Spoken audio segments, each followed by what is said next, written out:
we talk to grannies. I guess one of the great things has been word of mouth, and that's why it was one of those essential things that we started off really small and kind of started through our newsletters saying, look, if you know anyone that knits, do you want to get them involved in this? And really that's how it started in the first year. And what then happens is, everybody who's a knitter is part of a knitting community, and they start telling their friends in their knitting circle, or then you get an article in a knitting magazine, and people start picking up on it. And now, we can't stop this. We can't stop the knitted hats, because there are people all over the country just knitting and sending them in, and we can't hold back the tide of hats. So that bit just really built incrementally by word of mouth. In terms of getting our customers, and by that I guess do you mean retailers or our consumers?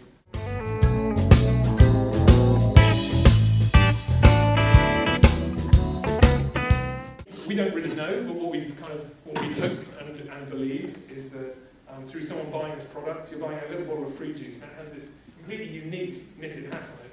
Chances are you're going to tell somebody about it.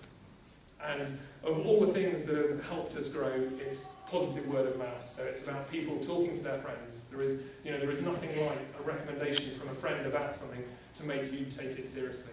And it's about creating that word of mouth, that kind of talking point in a positive way in terms of what we're contributing. That's really got it going with consumers. Thank you. Yeah.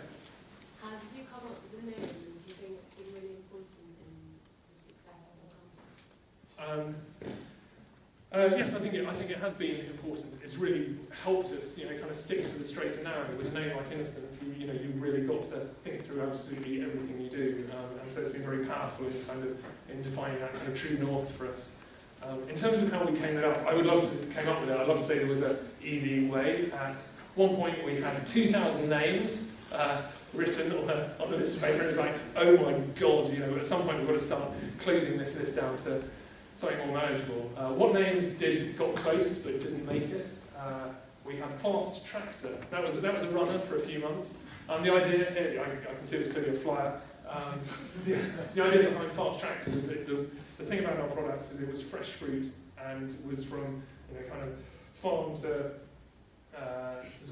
retailer as quickly as possible, to the point that even the tractors were fast. So anyway, Fast Tractor was what you would have seen if you come to the little festival in London where we did our test market. It would be Fast Tractor on the labels. Unfortunately, people judged us on the product, not the packaging.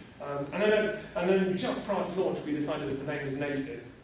There would be Naked Smoothies. It would just be the pure, unadulterated, stripped back fruit. And someone pointed out that if you're going to launch a business that's built around a brand name, you need to get it trademarked. And we went to the trademark register, and it turned out that 4 weeks prior, our competitor, Pete and Johnny's, had registered Naked. Not because they'd heard us coming, but it was a US brand called Naked, and they wanted to kind of protect their space. So it was like, oh God, this is just as you're lining everything up to launch. It's like, Rich comes in and goes, oh God, we've got an issue with the trademark.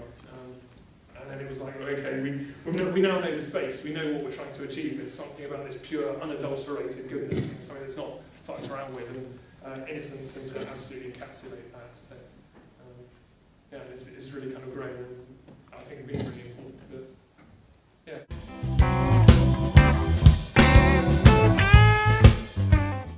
I think a lot of people go into business with their friends. I think things that are unusual about us is that there are 3 of us, and I think that's quite important. I think if there are 2 of you, it's quite hard to kind of resolve big issues. If there are 3 of you, then at the end of the day, you might have 2 opposing views, but there's going to be somebody to mediate. There's going to be someone to say, hey guys, actually you're talking exactly the same thing, you're just not listening to each other. And so the fact that we're 3 of us rather than 2 has been really powerful.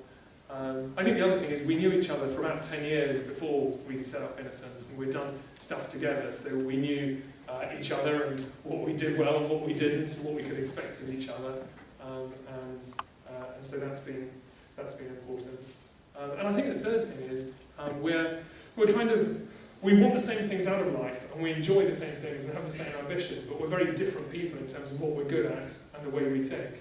And so when we first kind of had the idea and got together that weekend to think about the business, one of the first things we asked is, if we set up this company, who's going to do what? Because if we all want to be, you know, the crazy marketing guy, or if we all want to be the finance whiz, it isn't going to work.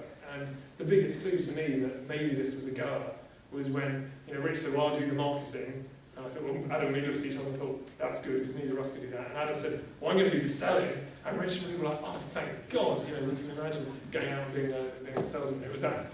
I think the fact that we all naturally wanted to do different bits. I think if we were both marketeers or we were both finance guys, it would have been a very different story. So, yeah.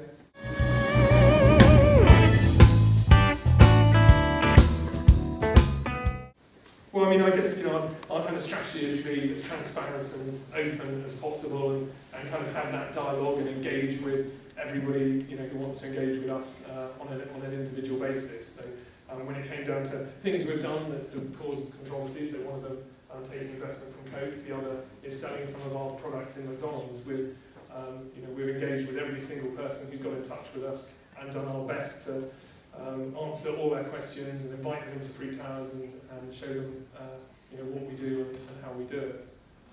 So it's, you know, it's something we work really hard on, and it's something that the three of us as founders, you know, spend a lot of our times doing. And we're not going to win the arguments with everybody, and everybody's entitled to their view, but you know, we want to give everybody the opportunity to say what they think, and for us to do the best we can to help them show why we're making the decisions we are. You know, we want to be transparent with our logic. And, I mean, there probably is too much talk. I mean, if you ask Morris, he'll say, you know, you guys, it takes you a while to make a decision, but when you do, it's the right one. So I think there is quite a bit of talking it out.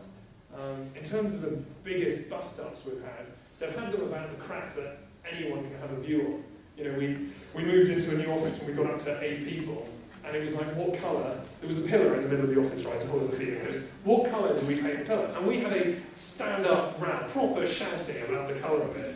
And, you know, the 5 guys who were in the team were kind of like looking at us, you know, going, guys, what are you up to? But, you know, that's the kind of crap that wasn't important and anyone could have an opinion on. And, but the big stuff, we've always been, you know, we've always worked it through or kind of been aligned.